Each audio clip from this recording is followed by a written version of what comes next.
গতকাল নির্বাচন শেষ হয়েছে আর নির্বাচন শেষ হওয়ার পরই গণনা কেন্দ্রে তৎপরতা শুরু হয়েছে। আমরা এই মুহূর্তে রয়েছি বারাসাত গভর্নমেন্ট কলেজে।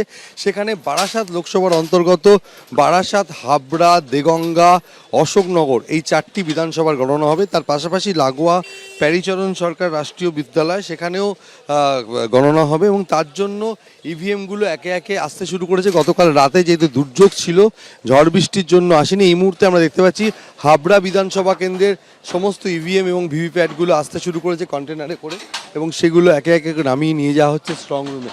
কড়া নিরাপত্তার চাদরে মুড়ে ফেলা হয়েছে স্ট্রং রুম এবং যেহেতু ইভিএমগুলো এসে পৌঁছচ্ছে, বাইরে প্রচুর কেন্দ্রীয় বাহিনী মোতায়েন করা হয়েছে এবং আগামী 4 মে এখানে ভোট গণনা হবে। আর সেই ভোট গণনার জন্য চূড়ান্ত ব্যস্ততা শুরু হয়েছে বারাসাত গভর্নমেন্ট কলেজের গণনা কেন্দ্রে এবং কড়া নিরাপত্তার চাদরে মুড়ে ফেলা হয়েছে গণনা কেন্দ্র। সিসিটিভি এবং কেন্দ্রীয় বাহিনীর নজরদারি রয়েছে। তার পাশাপাশি রাজনৈতিক দলগুলোকে নিয়ে আজকে একটি বৈঠকও রয়েছে এই গণনা কেন্দ্রে। আগামী 4 মে সমস্ত কেন্দ্রের প্রার্থীদের ভাগ্য নির্ধারিত হবে। গতকালই উত্তর 24 পরগনা জেলার 33টি আসনে ভোট গ্রহণ হয়। তার মধ্যে এই 89.74% ভোটদান হয়েছে বলে জানা যাচ্ছে প্রশাসন সূত্রে। তার পাশাপাশি হাড়োয়া বিধানসভা কেন্দ্রে 94.5% ভোট পড়েছে, এটাই সর্বোচ্চ বলে জানা যাচ্ছে।